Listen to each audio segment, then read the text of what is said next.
Hey there, I'm Meredith and I'm an intuitive and an astrologer based out of the mountains of North Carolina. And today I'm going to talk about the Mercury retrograde transit that's happening from September 9th until October 2nd of this year, this coming up here real soon.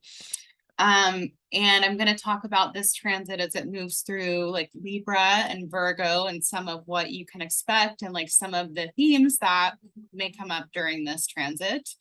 It's kind of funny that I actually consider Mercury retrograde unless you have very prominent Mercury in your chart. If you have a Gemini or Virgo sun sign, if you're a Gemini or Virgo rising sign, that is a lot of mercurial energy. Maybe I have my Venus, Mars, and Mercury all in Virgo. So on some level, I'm going to feel it more than somebody who has less Mercury. But I find personally that the inner planets, like Mercury retrograde, it's definitely no joke. I mean, its impact can definitely be felt, in my opinion, but I think that it's less impactful than, say, a Mars retrograde or a Pluto retrograde or a Saturn retrograde. It's to me, I kind of view it as like a minor influence almost, but it does. I'm glad that the concept of like colloquial astrology and Mercury retrograde has brought awareness to the fact that we are cyclical beings. So we're not really meant to be externally outputting and outlooking all the time. These retrograde cycles remind us that that in order to have a certain external condition, that we have to make internal changes. And so I think that where we're at in like the world and in society and in like mental health culture, people are not making internal changes, but it's kind of like with who said it? Einstein, maybe, like insanity is like doing the same thing over and over again and expecting different results. So that's the good thing about astrology and like Mercury retrograde cycles, is that it brings people to this awareness of like, okay, maybe I should like rest, or maybe I should like go back over some of the work that I've done in the past, or maybe I should like take a step back from being a super outward, communicative, like always thinking and analyzing being. Maybe there's a space for just chilling. Maybe there's a space for like reflection and for like the yin side of life that I feel that in today's global culture we neglect significantly. Like the inward, reflective, feminine, yin, like more lunar experience, we kind of like close off to that. So when Mercury comes, into a retrograde station, it's kind of like Mercury's influence gets further away from us, where it's like it's going away. That's what's actually happening in terms of like the astronomy of things, is like, and you can think of that as like an allegory for like the influence of the planet drawing away a little bit, right? That's what I think a retrograde means. So when Mercury comes into a retrograde station, that super sharp, like analytical, logical mind of Gemini or Virgo is switched to something that's a little bit more reflective, imaginative, and creative. So we can actually gain a lot during a Mercury retrograde transit through right brain activities and thinking.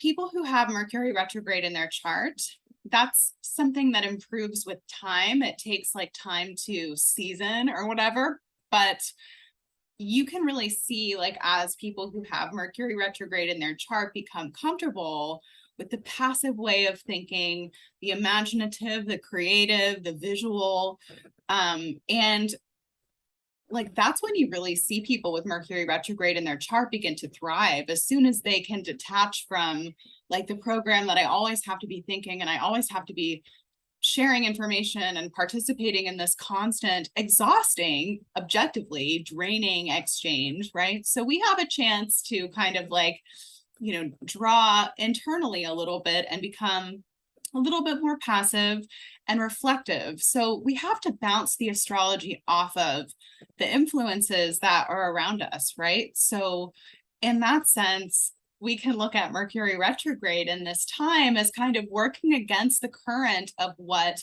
Western culture promotes, which is, you know, a brilliant opportunity for people. But, you know, like people want things when they want things when they want things. People expect like immediacy. People expect like results. And that's the thing about retrogrades, is that it delays results. It delays like forward progression. So with Mercury, this is a brilliant time to paint. This is a brilliant time to journal. This is a great time to go back. And it doesn't really matter what sign Mercury is in, though you can look at the sign Mercury is transiting in your chart and like gain so much information about that. And I am going to go over this transit for each sign. So, because I'm feeling loving, and I think this Libra energy has me in that space. Libra is in my 10th house of career. So I'm like wanting to maybe like put more information out there. Like that's a very, and then go quiet perhaps when Mercury is retrograde. That's like a good way to describe how that would show up for me. Okay, so Libra is the sign of other people. It's the sign of relationships. My hair is like doing something Leo fucking crazy, and I'm gonna just fix it because it's gonna make me insane. But I definitely want to talk about the sign of Libra because I feel that there was a Jupiter transit, and I gotta do this before I come on here, I'm sorry. But there was a Jupiter transit in, let's see, in 2016 and 2017, where Jupiter moved through the sign of Libra. And, you know, in a way, 2016, 2017, 2018 was a very like exaggeratedly relationship oriented and relational time. I talked a lot about the Saturn-Pluto conjunction in Libra in 82 and 83, and how that opened up a big cycle, and that happened in the sign of Libra, you know, and that opened up a massive relationship type cycle, where like people were working through figuring out like abusive dynamics, codependent dynamics, right? But that window closed in 2020 when Saturn and Pluto connected in Capricorn in January. So like what I'm trying to say is that there was a lot of bullshit, frankly, that a lot of people, unless you are the exception, and then that's fucking great and we're happy for you, the majority of people had to go through some big learning lessons through their relationships. And so in a way, looking toward the 2016, 2017 Jupiter and Libra transit, followed by the Jupiter and Scorpio transit that came after that in 2017 and 2018, it was like that relationship, the sort of unionizing, like the desire to kind of like merge with people or to find your person or like whatever that is, that to me felt like it was dialed up to like 100 as soon as Jupiter moved into the sign of Libra. Okay, I just want to make sure that my Wi-Fi thing is charging, because if I lose what I have here, that would not be cool. All right, so Jupiter moves into Libra, and there's this impulse to like merge with other people, to connect, to bridge the gap, so to speak, or to be with other people, to collaborate. That impulse was there, right? So in 2017, then Jupiter moved into Scorpio, and it's like in the collective, in terms of the collective story, it's like we initiated something on such a high note, and then what initiates in Libra kind of like falls in Scorpio. So it can be a beautiful story, and it can be a very high-minded ideal from which we begin, but at some point we're going to confront the shadow in that space, right? So then Jupiter came into Scorpio, everybody's shit started to come up, up, up. And it was like, there was just like this inner prompting that I had in Jupiter and Scorpio transit from 2017 until 2018. It was like, heal your shit. And I don't know, like, I mean, who knows, like, right, what this driving force that like prompts me for things is, but like, it was just this like knowing that I needed to really like reckon with my own self and my own shadow and like, and dealt with some pretty dark things during that time. And I think a lot of people did, right? So and I actually told my clients, I was like, this is the year to heal. Yikes. So anyway, but so I'm talking about this Libra transit, this Jupiter and Libra transit, because another thing that I brought up is when it comes to friendships and relationships, I said at the beginning of the year in my, in multiple videos, actually, I've touched on this, that relationships are very important for 2022. Like relationships are up right now for people, whether that is like, I mean, like you're in like a terrible relationship and you need to like get out of it, or like meetings, like not, and it's not just romantic, it's also friendly in terms of like the people. It's just like the people that are right for each other.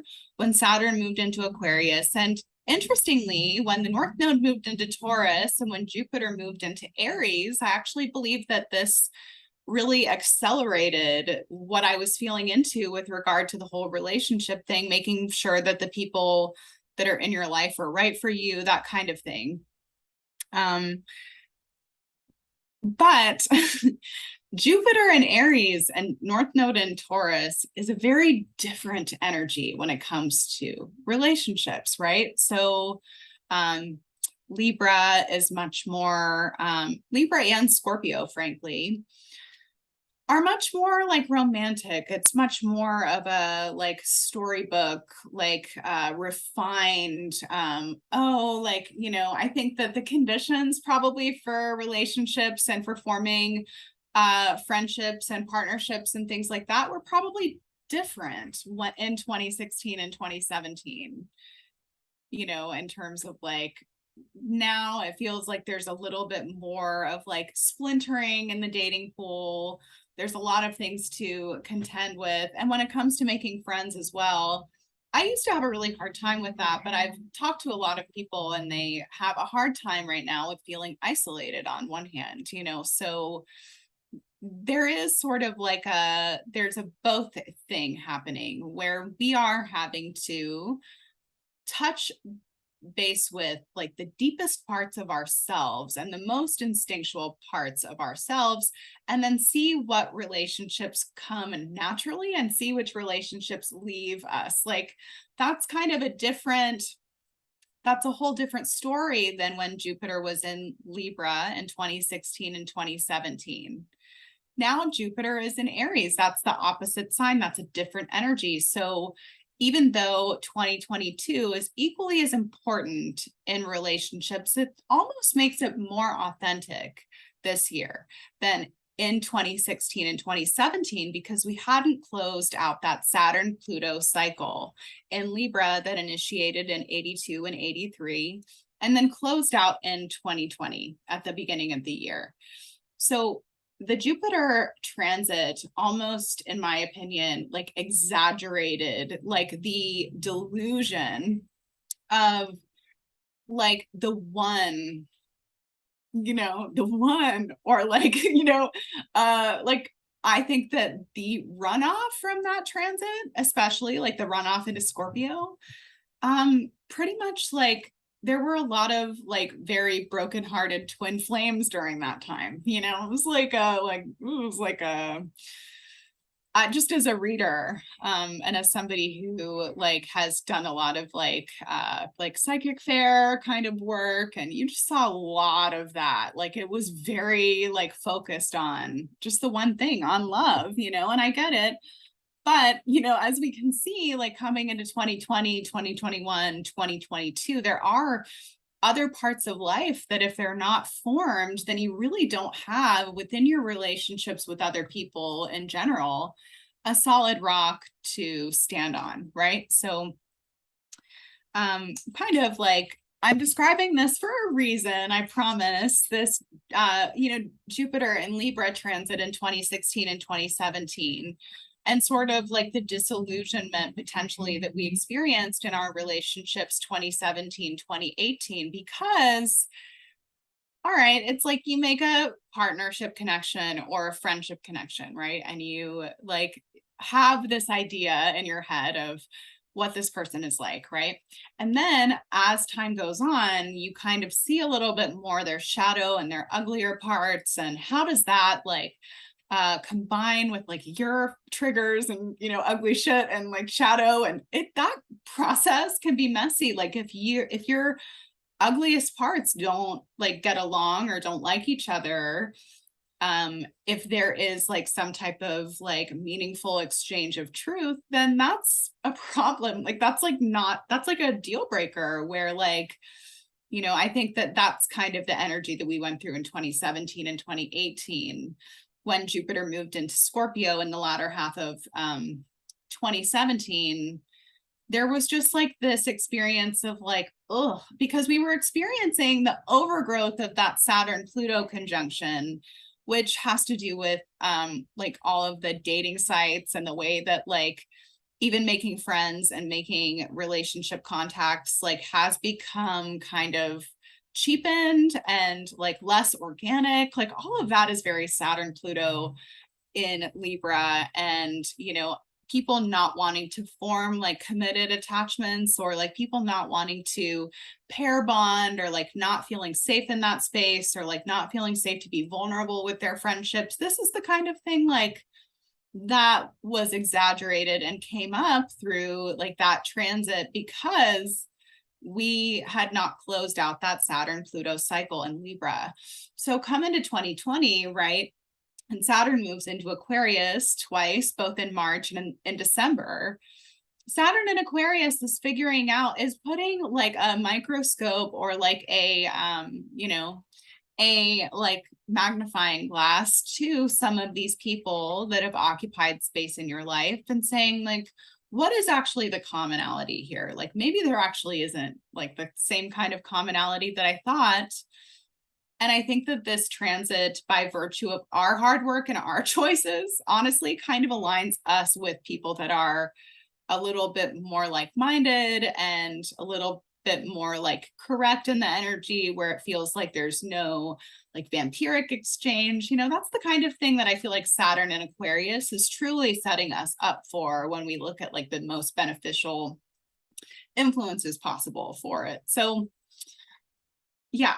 So I want to focus now on Jupiter and Aries. And there's a reason that I'm doing this, because Mercury in Libra, that's going to station retrograde from September 9th, will move back into Virgo on September 24th. And then we'll station direct on October 9th. Yep. And then we'll move back into Libra. Let's see. Yeah, so Mercury moves back into Libra October, what? That's wild. October 11th. Yeah, so stations direct on October 3rd and then moves into Libra on October 11th. So this whole time that Mercury is at least going to be in Libra, when it moves into Virgo, it moves out of this, and I'll share that as well. But when Mercury moves into this opposition with Jupiter, which it pretty much has already been and is going to be through the whole retrograde, and then when it comes back as well into Libra on October 11th. And I think that this really puts up a lot of signposts in terms of like where we are. In our relationships. Like it will show us certain things that we need to see as like, okay, well, I know that, just people kind of revealing themselves, in my opinion, like, because there's a component with Jupiter and Aries, and this transit has been going on since May 11th.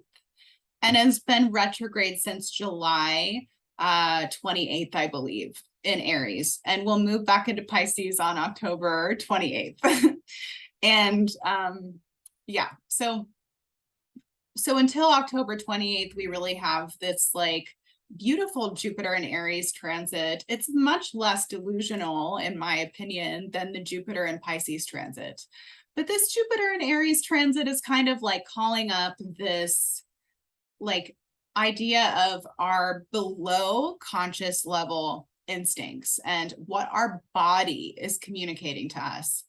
If you think about like DNA and your blood and what's in your bones and all of that stuff and all of your cells and everything as kind of being like a living map or like a living record keeping system for what you've experienced, not just in this life, but also like in all lifetimes that you've ever lived. Like that shit is in our DNA inherently. And if you don't believe that, then I don't care, but that's just my opinion and that's what I rock with. So, you know, we hold a lot of things like within our DNA, right? And I think that, you know, this North Node in Taurus transit and Jupiter and Aries that are kind of going on simultaneously alongside each other just really like always like keep bringing my mind back to the body, back to the physicality of things, because I think that there's a level of like what's going on planet Earth right now that is extremely instinctual and extremely physical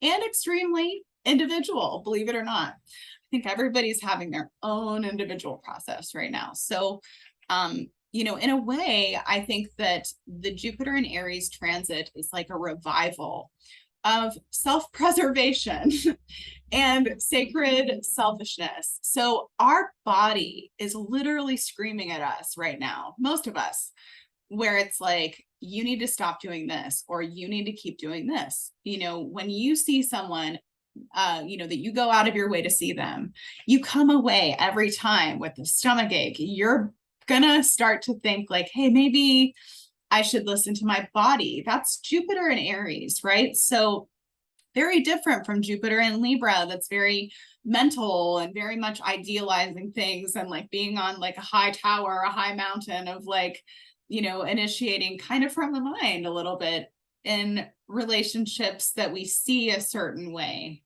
or in friendships that we see a certain way. That's different from Jupiter and Aries. Jupiter and Aries, first of all, reminds me of like the concept of cellular memory and digging into like what your body is telling you at all times, and your body is communicating with you. I think that, you know, there are a lot of like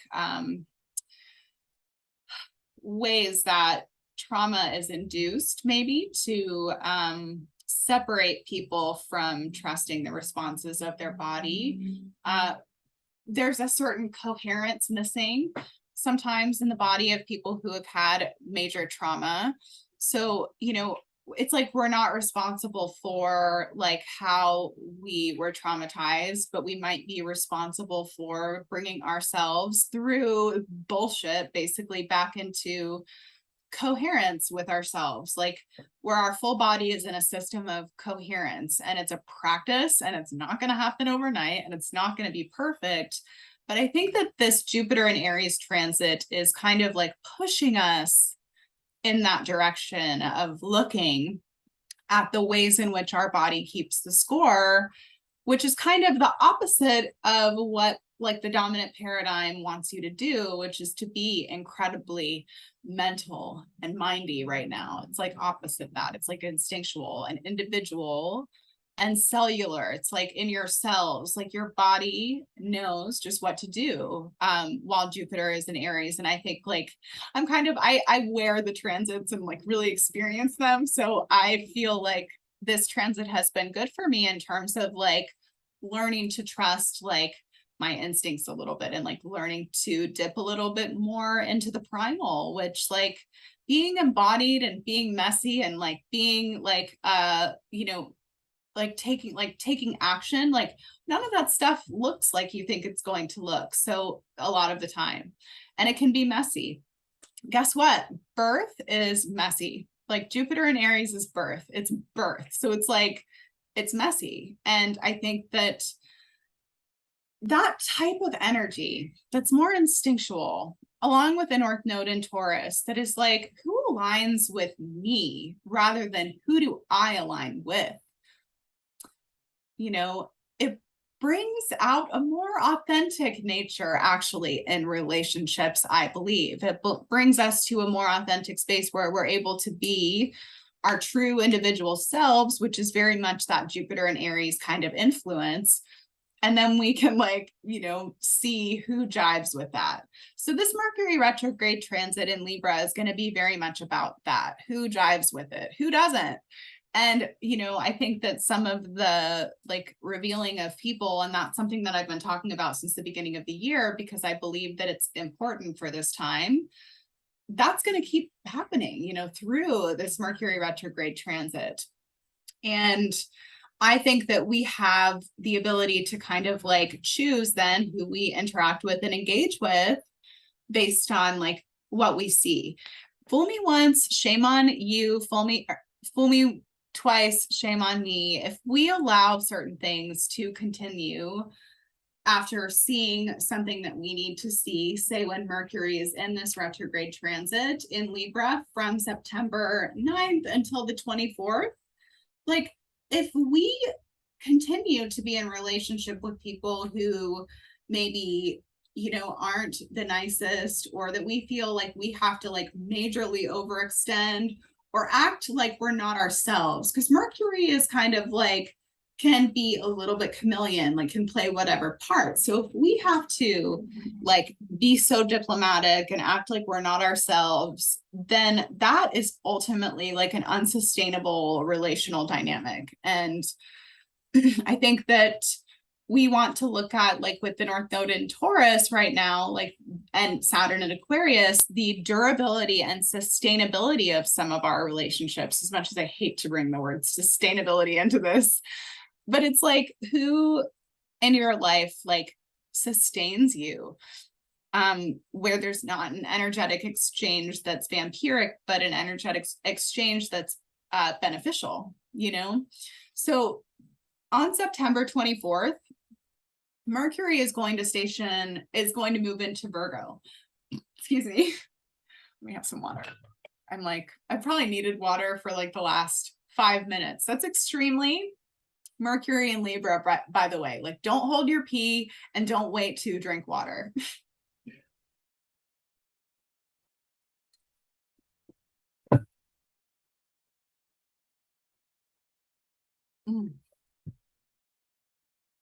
So I feel that when Mercury moves into Virgo, starting September 24th, that is a time where like we really get this like, okay, what do I need to do to get my shit together? Like when Mercury is retrograde in an air sign, definitely like communication comes up as like fucked up, you know? And when we get into Mercury retrograde in earth signs, it's like, what? It's like there can be a lot of like, what do I need to do to get my fucking like physical life together now? Like, what do I need to do right now to make that happen? So, you know, I think that that's really good. Virgo, in a sense, is that part of the afternoon where the sun shines through your window and illuminates all of the dust and all of the shit that you have not gotten to and that you have not done, which is okay because sometimes we need that. And so this will give us that type of impression. I would say that like for people who are physically sensitive maybe, or who are going through physical processes, you know, in medical astrology, Libra rules over the kidneys and the adrenal systems. So like one thing that I would really encourage with the transits right now with this Mercury retrograde station is to drink like more water than you think you need to, actually. And the other thing is when Mercury goes retrograde into Virgo, people like me are going to have, some digestive stuff come up where like, if that's, you want to like know thyself, right? And know your divination and know your body. That's what Jupiter in Aries is calling for. So if you find that you have some digestive struggles you can have on your calendar or on the horizon, like we're gonna be like sipping on like peppermint tea or whatever it is all day on like these times, so that we can have a relaxed time and work with the current of the cosmos rather than away from it. So I'm gonna pause the video now and I'm going to talk a little bit about this for each astrology sign. I like to use the rising sign. You're welcome to look at your sun sign and your moon sign to get more of a well-rounded picture, I guess. But for me, like I always look at just my rising sign or my houses. So yeah, you can do whatever you want, but I will, I'll be back in a moment. All right, I wanted to take a second to show you guys this beautiful piece of citrine. Well, it's debatable. I think this is smoky citrine, but I have a friend who thinks that this is lemon quartz, and I do have gardening hands right now, so you'll have to excuse me. But anyway, I'd like to go ahead and get into how this retrograde will impact each sign. I'm going to try not to do my like usual rambly thing where I like go on a long tangent for each sign, but yeah, so we'll start with Libra, this Mercury retrograde transit, because this is happening in your sign. This will be occurring in your first house, which is the house of self. It's the house of you, your identity. It's not the most conscious in terms of like, where our sun is tends to be more conscious than our first house in the astrology chart. Like the astrology chart is, the first house is a little bit more instinctual and a little bit more like beneath the level of conscious awareness. We're not always conscious of the way we're coming across to people, that kind of thing. So I feel that, with Mercury in the first house, even in a retrograde station, it makes you personally a little bit more mentally busy.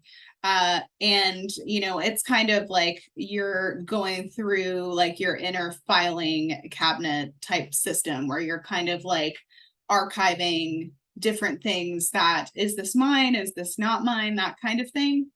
Jupiter in Aries has been in your seventh house, which is the house of partnership. So actually there's this thing happening with Libra risings where maybe they're more prioritizing of themselves, actually, because a lot of smart Libra risings have gotten the memo that you can't really have like a locus of control that's outside of yourself. It just doesn't work. The partners that you draw when you're in that space is a Libra rising are like the most self-centered humans on the planet. So like even unconsciously. So with Chiron having been in your seventh house for a while, there's been this ongoing message of, regardless of who's in front of you in relationship, friendship, doesn't matter, platonic, romantic, familial, regardless of who's in front of you, you still have to have some level of self-preservation. And I feel like this Jupiter and Aries transit has only made that stronger for the Libra risings that I have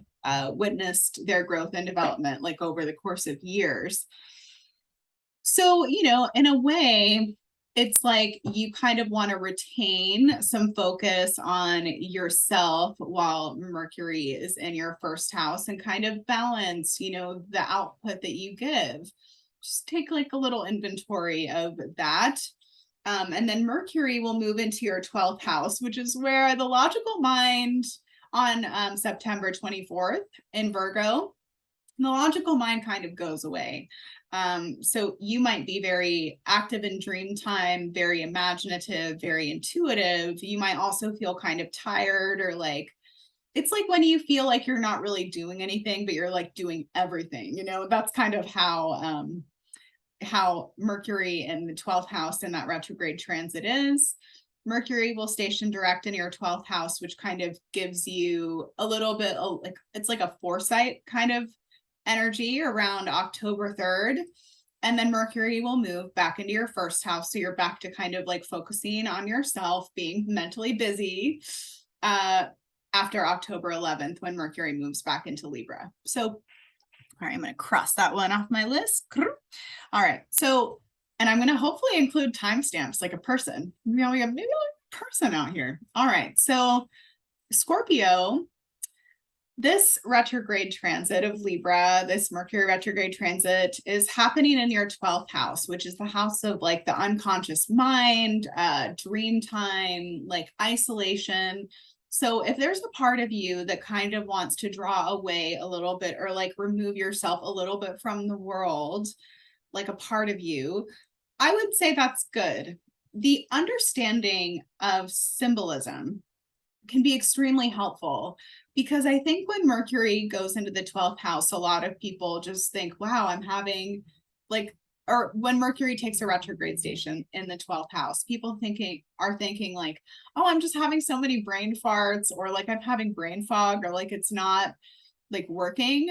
But if you look at the symbolism that comes to you during a Mercury retrograde in the 12th house transit, so this is for Scorpio risings, you would be shocked. I mean, the beauty that would be reflected at you, because Libra is beauty, would probably astonish you. So, you know, we're kind of like keen into this opposition where Jupiter, which is a very expanded planet, a very strong influence, is in Aries in your 6th house. And that's asking you to like really fortify not only your health, but your daily life and like your career and like your routines and like, what do you give your time and your energy to? Like, it's like that kind of thing. So you're kind of going to be like having a foot on the earth and a foot in the other place with this transit, where you are kind of like maybe more energetically long. So have more connection to spirit, which can then guide what you do in the physical. Mercury is going to station retrograde into your 11th house, or like is going to move backwards or away in your 11th house into the sign of Virgo from September 24th until it stations direct October 3rd, and then moves back into your 12th house on October 11th when it moves back into Libra, right? So you have this like retrograde transit occurring in your house of community, networks, groups, friends, like those kinds of things. So maybe this is a good time to take a very discerning, because Mercury in Virgo, your girl has Mercury in Virgo, and Mercury in Virgo is like painstakingly fine-tooth comb, like looking through this shit, you know? And that is a good energy, I think, to direct to not only the importance that you give like the world at large in defining like the way that you feel in your life, because the 11th house does have a collective component, but it's also like the company that you keep. And so making sure that everything is really on the up and up with that is going to be important. And then once Mercury stations direct on October 3rd, from the 3rd until the 11th, there's like an opportunity to be like, okay, well, you know, maybe like, you know, things with this person or with this cause or with this group can be salvaged. Maybe it can't, but there's like this energy of like maybe like going back through what you already went through, right? And then Mercury moves back into your 12th house on October 11th and will sort of like, it's going to make a lot of things that are happening during the retrograde transit, just intuitively, you're going to be like, oh my God, click, click, click, click, click on all like on the levels, you know? So that's for Scorpio. So if you're a Sagittarius rising, then this Mercury retrograde transit is going to start off in Libra in the 11th house. So Sagittarius rising with Libra in the 11th. Sagittarius is very truthful, very blunt, but Libra is very, very friendly. So it's like Jupiter has been in your 5th house, which is the house of leisure, fun. It's about your own personal enjoyment. So it's like, where have I been too nicey nice? Like, where have I been to like people pleasing? And like, where can I call that power back a little bit and maybe even focus a little bit more on like what brings me joy, which is more Jupiter's transit through the 5th house. Mercury is going to retrograde into your 10th house if you're a Sagittarius rising from September 24th until it stations direct on October 3rd. And, you know, I think that this transit is interesting because, you know, Sagittarius, you can say what you want about them being messy and scattered. And I'm a Sagittarius rising, so I totally like, I understand like the messiness that can sometimes be. But having Virgo in the 10th house is an extremely careful, painstaking type of professional energy. So when Mercury retrogrades into your 10th house from September 24th until October 3rd, there's like this, you know, kind of fine-tooth comb going through the career space and seeing like what changes need to be made. You know, I think that the challenge right now within that space, when Mercury will be in opposition to Neptune when it retrogrades back into Scorpio, is like your emotional waters and like what's going on with that. Are you going to allow your emotions to influence your decisions? Like if that's right for you, like some people in their human design, they're emotional authorities, so they do have to ride the wave of their emotions to make decisions. So if that's your thing, who am I to judge? But not everybody is supposed to make decisions based on their emotions. And so I think the impulse with that will be there, but that this can be a very clarifying, refining, purifying transit in the career realm and just in the way that you portray yourself in the world. And then, you know, Mercury will station direct on October 3rd. We'll move into your, let's see, your 11th house again on October 11th. And I think that that transit is very interesting because, you know, it kind of like gives you the ability to maybe you retract your energy when Mercury is retrograde initially. And then you're able to really actually give more coming into like where Mercury is in your 11th house. And you're maybe able to feel a little bit more social and a little bit more safe, having set boundaries than like retracting like the nicey nice kind of energy that can definitely come with Libra in the 11th house. Gonna cross that one off my list. All right, so we're just moving right along. Maybe it's time for some water. Because I'm like, you know, I'm gonna be like, y'all have to drink water, as much water as you're drinking coffee, then I have to model that, right? There's a bug in my coffee. Just these mountains, you know, like all right. Water is life.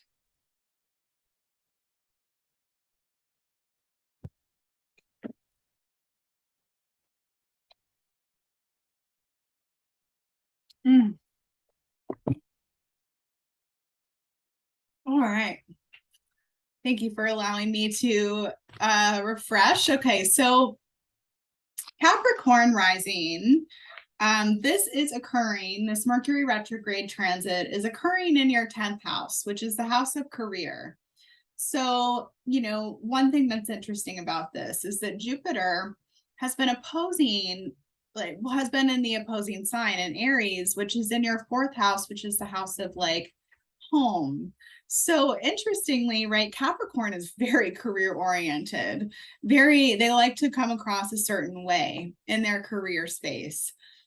But it seems like the inner right now for Capricorn people is opening a lot more than the outer. Like there's not really a whole lot of major planetary activity in Libra. So it's an interesting place to be, where usually I would say like what's best for work defines the decisions that a Capricorn rising makes, but it's kind of like what's best for you now.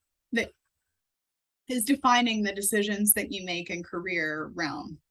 So Mercury retrograde in Libra in the 10th house, to me, this kind of like, it comes up intuitively as like, as feedback that like you didn't really ask for, or like that you don't really need in that transit, like, or kind of like questioning like if some of the actions that you've taken have been beneficial and positive, or did they create like some type of confusion. If you work in a field where you create systems, you might have some of your work come under a little bit of scrutiny, right? Which, if you think about Jupiter in Aries, can kind of be triggery, right? A little bit like sensitive, and can be a little bit like, oof, So we just have to think about like the importance that we're giving like the opinions of other people, which normally, Libra in the 10th house, that can be very like cautious of what other people think and things like that, right? So so Mercury is going to station retrograde September 9th, will be in your 10th house of career until the 24th. So there's sort of this like refining process that's happening where you're like maybe evaluating some of your work and things like that. What is your work? What is your works to humans, to humanity? Like, what is your contribution a little bit? It's like that kind of time where like in 2016, you might have thought that it was one thing, and now you're realizing like, okay, maybe it's like this whole other thing, And I would say also that when Mercury stations retrograde into your 9th house, which is like coming after like September 24th until October 3rd, when it stations direct and then moves forward,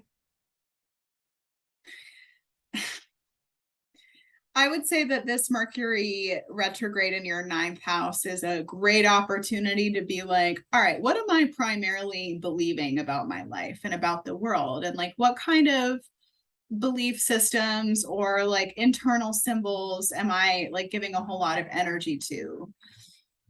And how can I like disrupt that? It's like what comes up to me, there's a lot of like overlap between thoughts and belief. And we see this with the opposition from Neptune in your 3rd house to like this Mercury retrograde, like in Virgo, that's happening from September 24th until October 3rd. And then we'll station direct and we'll move, forward into Libra on October 11th. So there's this like,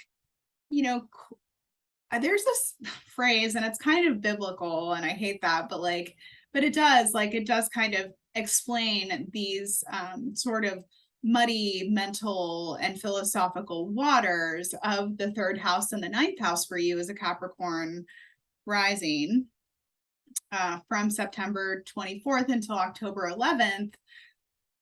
Take every thought captive. Like, if you really like slow down and you kind of track what you're thinking, where does that come from? Hey, hang on, wait a second. Where does that come from? Was that thought somehow like incepted into my mind? Get weird with it. 9th house, it's curiosity. Was that thought incepted into my mind with technology? Those types of things are possible. Sorry. Or you could say like, what like does that thought, like what does that belief, what is the belief structure that supports me repetitively thinking this one thought that like curses me over and over and over in my reality? I think that we bind ourselves all the fucking time. And I think that as a Capricorn rising, if you are wanting to kind of like dial up your words and your thoughts for quote success, I think that transit of like Mercury retrograding from September 24th until October 3rd in your 9th house is going to be a great time to do that. And then also in the direct part of that from September 24th until October 11th, when Mercury moves into Libra, back into your 10th house, so you get like this new fresh perspective of your career, like maybe doing some of that belief system dumping, like brings you into a whole new place, and woohoo, and yay. So I'm going to cross that one off the list, and I'm going to take a little break because projector life. Yeah. All right. So I believe I left off at Aquarius. So if you are an Aquarius, then rising, then this Mercury retrograde transit that begins in Libra and then moves into Virgo will be starting out in your ninth house, which is the house of your belief systems. It's your connection to spirit or source or whatever, in my opinion. It's also academia, like learning, travel. So like travel plans, might be a little weird. And I know like that's kind of a typical Mercury thing, but I think it's usually like if you have a Mercury retrograde in your ninth house, then you can fucking forget about having a smooth sailing situation unless you really like take energetic measures, I think, to like overpower like the transits. So which you can do. That is definitely I feel like that's possible personally. But so this is kind of like another one of those like take every thought captive, where you have Jupiter in the third house right now, sort of like stimulating your mind. And so it's like, not all thinking is good. Sometimes like there's this battle or inner wrestling that can happen between like having, oh, it's so good to have this blanket on me, between sort of the part of you that's like more mental and then the part of you that is more spiritual. We can kind of see that the part of you that wants to be on the high mountain, like drawing away from the world in a sense, and then the part of you that's like very much immersed right now, at least in some form of like community building, because that can be something that happens when Jupiter moves through your third house. So yeah, so it's like definitely a like belief system delete, reloading, like reprocessing, and a very mental philosophical type of time. But then at some point, the realizations that you have on a spiritual level and on a mental level have to drop in, and you have to drop in and get right in there, and you have to get into the messier components, right? And so that is the Mercury transit in your eighth house retrograde on September 24th, when Mercury moves into Virgo. There's like this think like a weight, like the bottom drops out a little bit.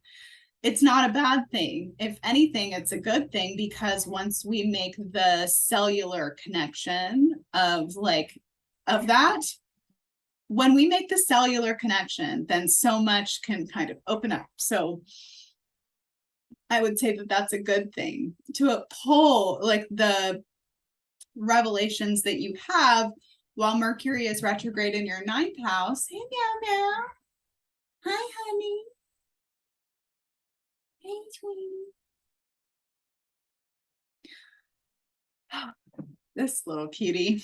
All right. So when Mercury is retrograde, then in your eighth house, all of this revelation, you can kind of pull it into your body, and you can like make sure that it's like congruent or coherent with your psychic basement. And you can actually release, I think, some trauma with Mercury retrograde in your eighth house, because you have, and just naturally, not even having to try, because it's like you're more like objective with Mercury there. It's like a little bit of a removed energy. Trust me, I have Mercury retrograde in my, or not Mercury retrograde, but Mercury in the eighth house in my natal chart. So in Virgo. So I know how this can be like, and Mercury retrograde in the eighth house in Virgo can make one maybe like a little bit fixated or a little bit mental. But I think that Virgo is first and foremost an earth sign, and the eighth house is a very psychic basement kind of a place. So you want to like pull the revelation that you experience into your body. So it's September 24th until Mercury stations direct, and then on October 3rd. And then that continues until Mercury leaves your eighth house and goes back into your ninth house on October 11th.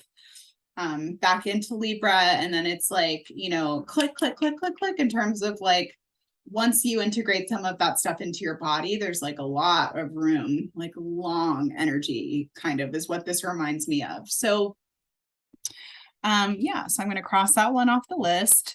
And then I'm going to move on to Pisces rising. So if you're a Pisces rising, this Jupiter, well, actually the Mercury retrograde transit starts off in your 8th house. In this case, you know, it's funny how like with different signs, like different aspects of each house come up, because I'm going in the shared energy direction with this 8th house interpretation, because Mercury retrograde in Libra for you Pisces rising is going to kind of call, wait.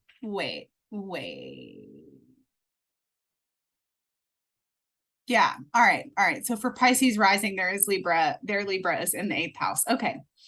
Just wanted to make sure that I wasn't like having a hallucination or anything. Okay. So Pisces in the 8th house, or Pisces having this Mercury retrograde transit in the 8th house, in my opinion, is kind of like, what energy is literally like mine and what energy is other people? Because Jupiter has been in your 2nd house. So Pisces rising people have actually been prompted to be way more selfish and to look out for themselves and to look out for what they have, their bag, their body, their energy field. That's what Pisces risings, like that's the spiritual push, is to come back to like what is yours, right?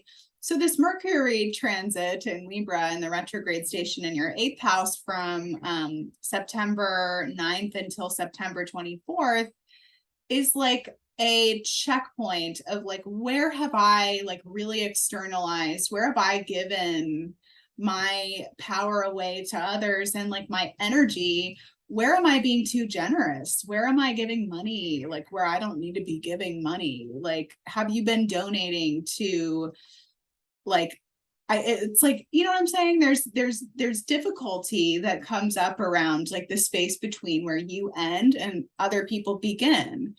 Pisces rising always needs more energy boundaries, where like Pisces is very connected to the immune system.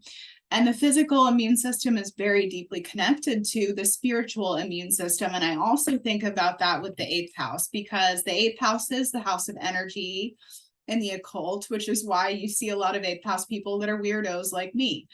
So, you know, there's like a method in a way to like think the layers that you unpeel of what you have inherited and taken on from others in terms of like energy, control mechanisms, like that kind of thing. You want to look at that.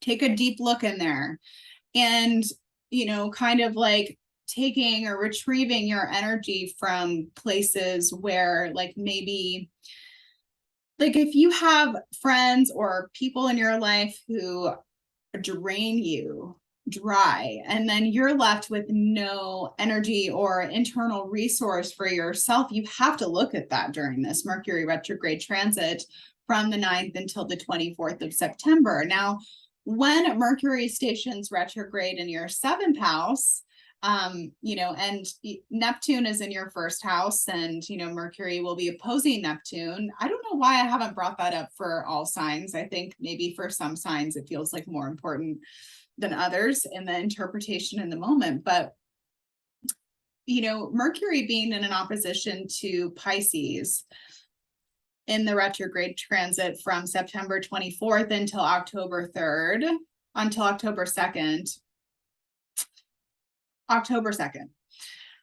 that transit is tricky, right? When because there's a lot of transference right now, I think, with Mercury, with where Mercury is going to be stationing and retrograding.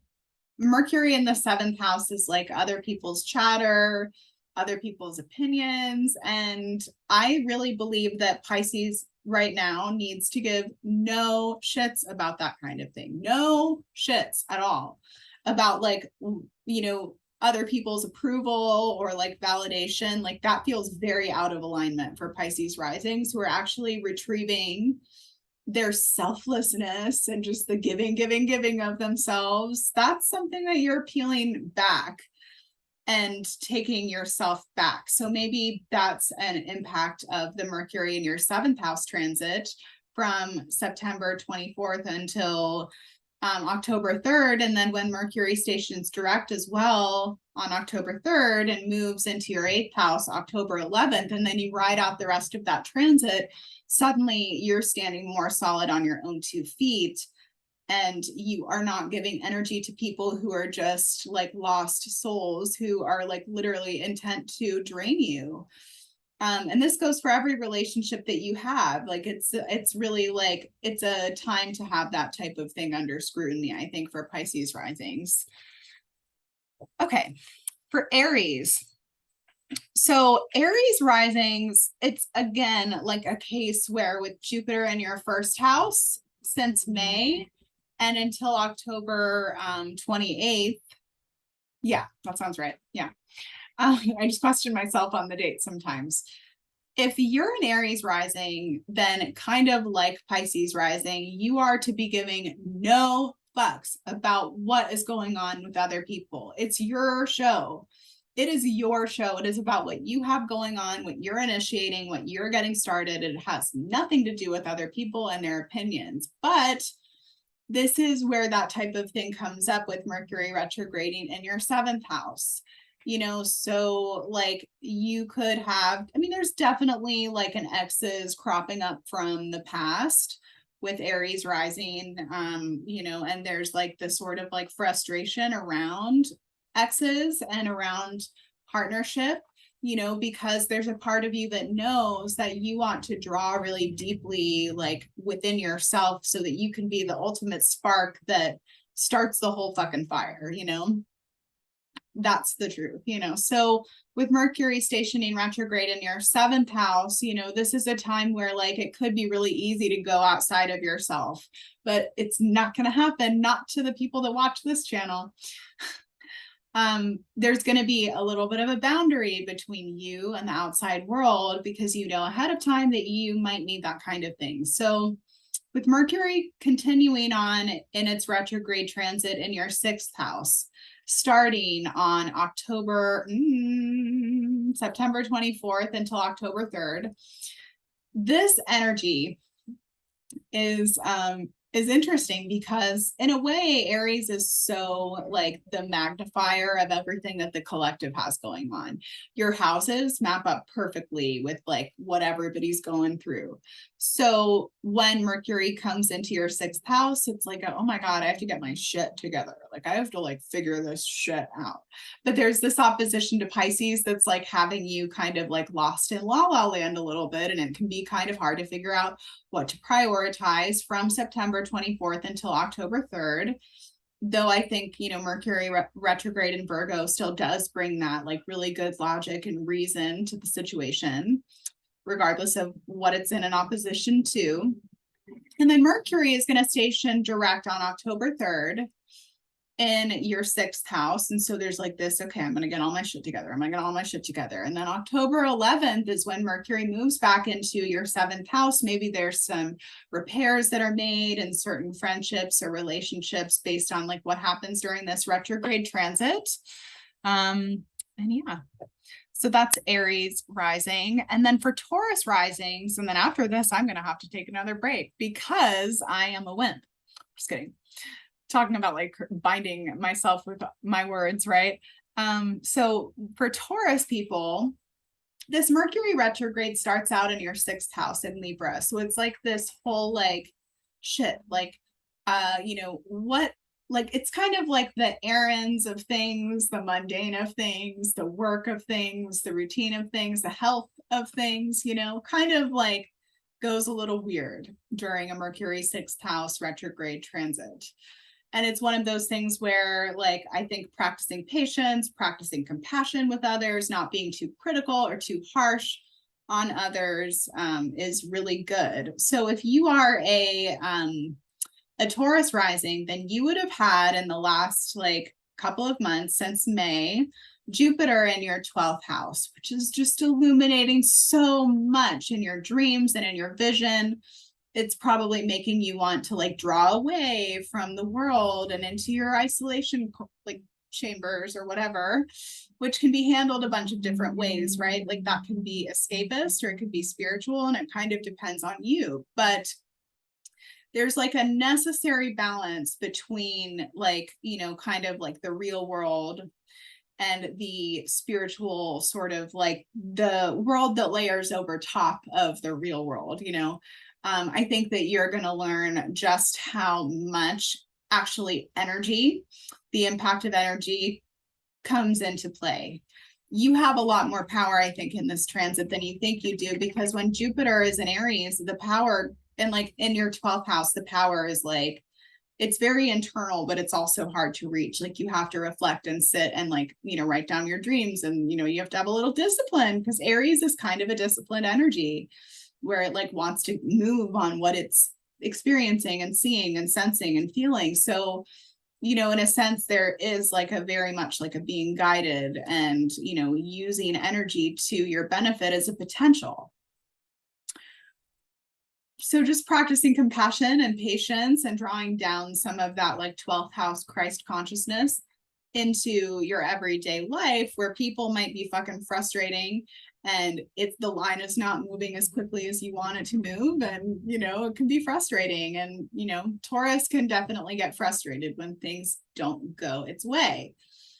Mercury is going to station retrograde or come into that retrograde station in Virgo, September 24th until October 3rd. And that is a transit where it's like, you know, really wanting to, I don't know. I mean, the fifth house is like enjoyment and your inner child and, you know, your like dating life. And so Mercury retrograde in the fifth house as well can definitely bring back like past flings, past energy.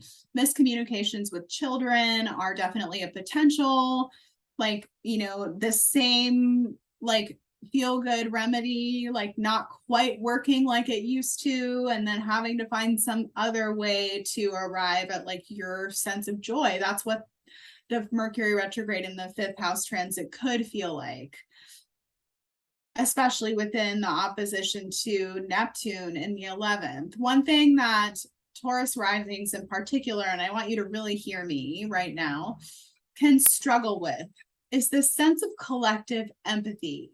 You cannot change the trajectory of the world. One person cannot. You can change your own universe. And I think that's what you're learning via the Neptune in the 11th house, like long transit from like 2011 until 2026. So you're kind of in the middle of that lesson where like you can change your universe, but when it comes to enacting change and, you know, and really just feeling all of what everybody is dealing with and the hardship and everything, like that can settle into your body. And so you really want to make sure from September 24th until October 3rd that you are like truly minding your own fucking business, tunnel vision into your own shit. I would not give any attention to like the world or the world's pain, because if you're a Taurus rising right now, that can really drain you with Neptune's influence in your 11th and like overtaking on.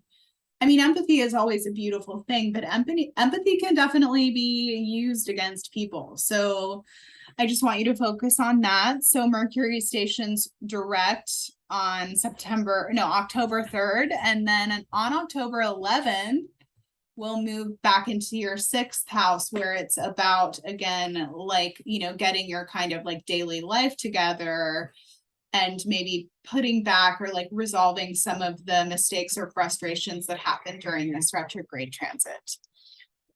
All right, I'm going to take a little break and then I'm going to come right back.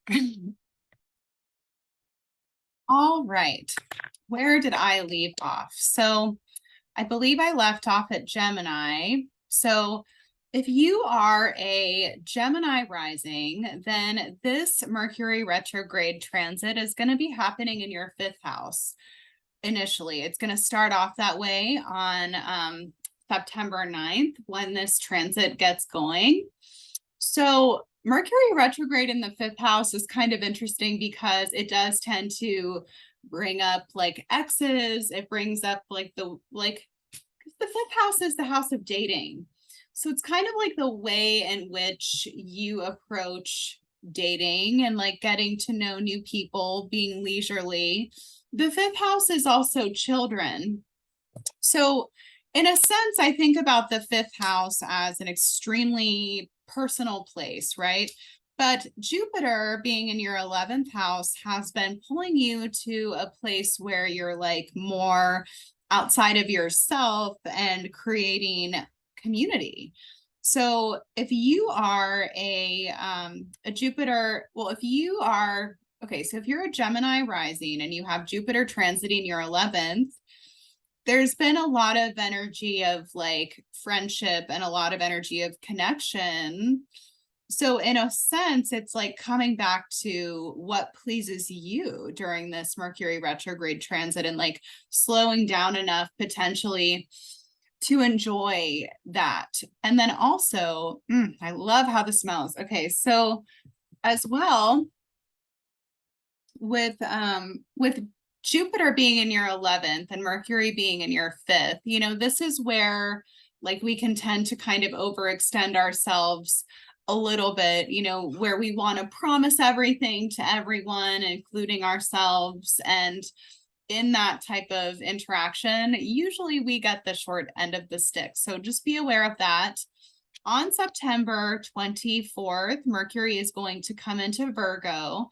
We'll station direct on October 3rd, and then we'll move into back into Libra on October 11th. And so if you are a Gemini rising and, you know, this Mercury retrograde in Virgo is in your 4th house of home, family, it's going to be a very like internal time where you're going to want to take space, take time, and to collect your thoughts and to really draw your energy kind of back. I think that, you know, there's a lot of confusion in terms of like where you're going within career with Neptune in your 10th house. That's nothing new. If you're a Gemini rising, that is nothing new. But Mercury from September 24th until October 3rd, and then until October 11th is going to be kind of triggering that confusion in career. And it's like, how can you deal with that internally? What do you need to do to support yourself internally? So I see a lot of Gemini rising people cleaning voraciously in their house, getting rid of things, that kind of thing. Maybe potentially preparing for a move, like in a non-major way. And also like resolving some inner stuff, right? And then Mercury, October 11th, is going to move back into your 5th house. So it's about you again, hopefully, and your mind is on like more having fun, right? And doing your best not to overpromise yourself. So if you are a Cancer rising, then this transit is happening, it's starting off, Mercury retrograde in Libra, starting off in your 4th house, which is the house of like home, your internal space, emotions, like this kind of thing, right? So you might feel especially internal, despite the fact that Jupiter, which is opposing this Mercury transit in Libra from Aries, has been in your 10th house of career, really actually illuminating and opening up a lot of pathways and potentials and opportunities within your career realm. I think this is a very blessed time to have the Jupiter 10th house transit, because like this is not a favorable time, I think, when it comes to finding those really unique job opportunities that are tailored to each person. Like that takes some magic right now for most people. But I think for Cancer risings, that's very much like open to you. Though I think, you know, it's that whole like, do I want to stay home or do I want to be consistent? You might have to kind of like take some time out for yourself to rest, you know. September 24th, Mercury is going to move back into Virgo and into your 3rd house, which is the house of your mind. It's the house of communication, siblings, so miscommunications between siblings. And honestly, like Mercury being retrograde in the 3rd house is such a prototypical Mercury retrograde type of energy, because you like have like struggle to say the right thing. There's like miscommunications, right? So from September 24th, and also right now, if you're a Cancer rising or a Leo rising, and I'll come back to this in Leo, you're going to want to get your car like checked out, make sure that it's all good. right now. Like, do it. You know what I'm saying? Like, get your oil change, do your thing. But really, like, when Mercury is in that Virgo window, when it's retrograde, it's a good chance to like really rewire your brain and to speak differently upon yourself. I was talking earlier in one of the signs about the ways in which we curse ourselves. So that's definitely something to be aware of. If you are a Cancer rising, from September 24th until October 3rd, when Mercury stations retrograde or direct, and then October 11th, when Mercury moves back into your fourth house, you kind of draw inward again, and you know, you maybe release some like trapped emotions too that came up during the retrograde station itself. So if you are a well, actually, hang on one second. So if you are a Leo rising, then this puts this Mercury retrograde transit in your third house, which is the house of communication, mind, siblings, and transportation. So like I said, with Cancer at the end, like this very much garners the very typical Mercury retrograde response of like, you know, not really being sure what to say, you know, not really like too sure like how to get your point across, maybe sometimes feeling a little bit unseen or unheard or whatever, unrecognized.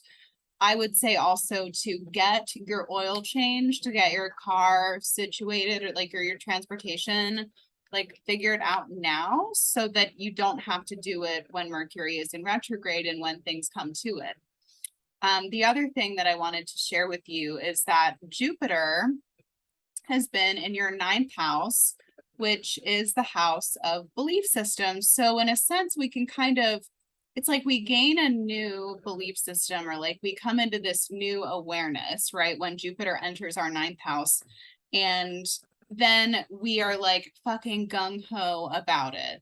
That's especially with Aries in the ninth. You know, Leo people can be kind of forceful and dogmatic about their beliefs, Leo rising people. So, you know, I think that with Jupiter in your ninth house, that's really expanding a lot, but it's like also coming up against like the mental limitations, against maybe like the new type of spirituality or the new type of phase that you've entered.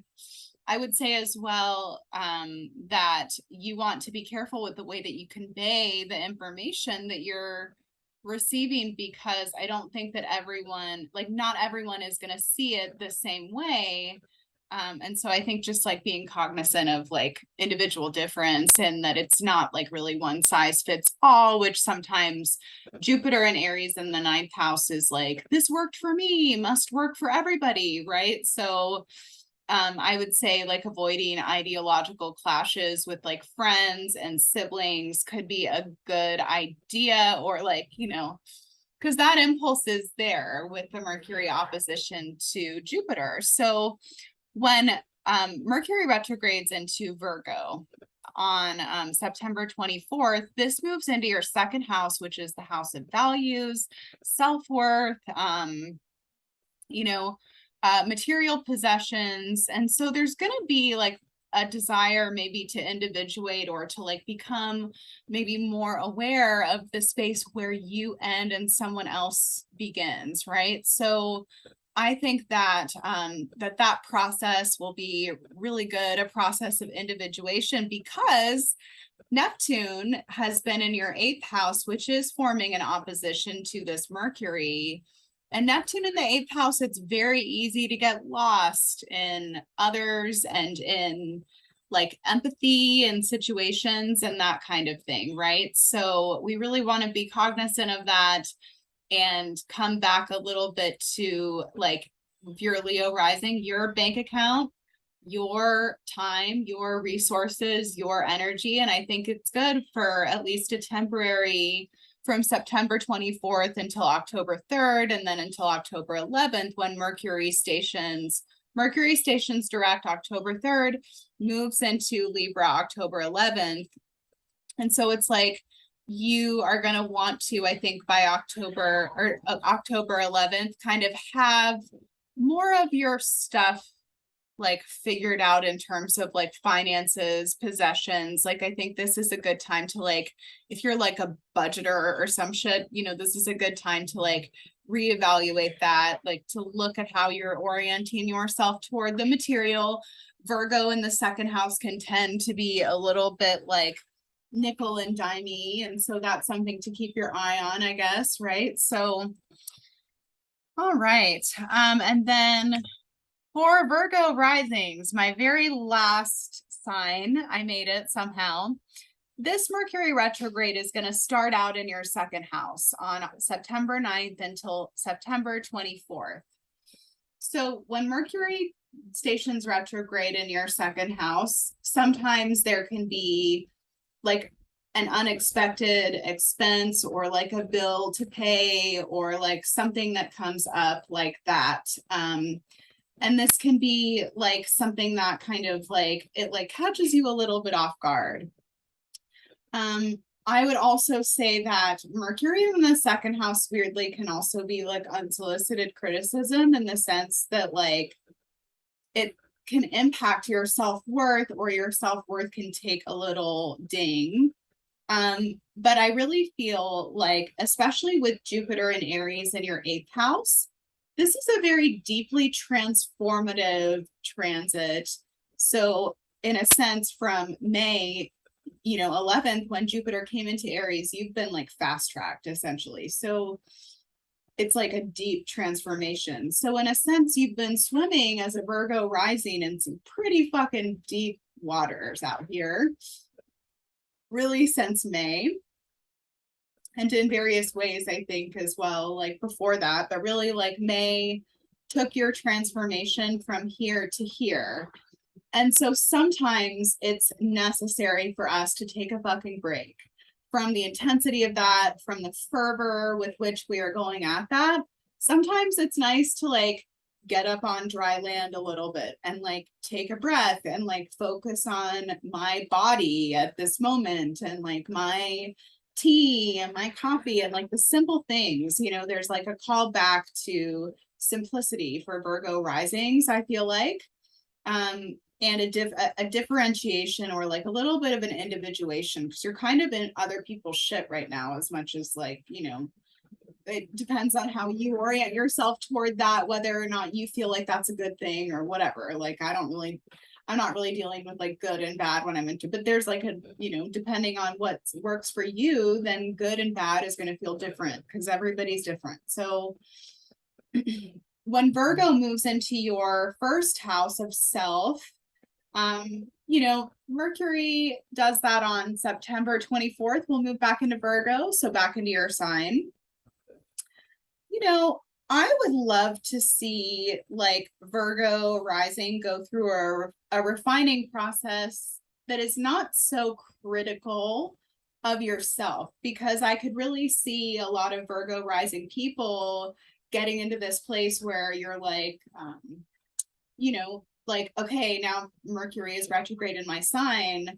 I'm going to just beat the shit out of myself for no reason. So that's what I would like to see not happen. I would like for you to handle that personal refining process, and where you're holding yourself kind of under a microscope, go gently and go with grace, even though I know that that's not like your natural state when you're looking at yourself. I think Virgo rising can be extremely self-critical, so watch out for that.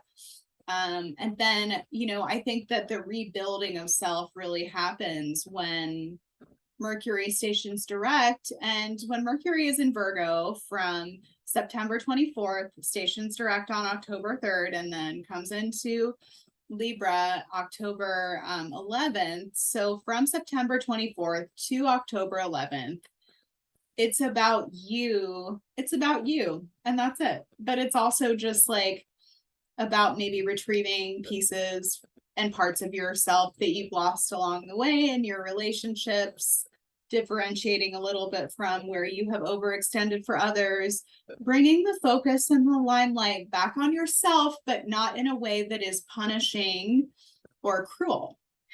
So yeah, that was all 12 signs. Please let me know what your rising sign, or if you want to just, share your thoughts with me in the comments. I'd love to hear them. And I hope that you have a beautiful Mercury retrograde transit where you glean all of the benefits and experience none of the bullshit.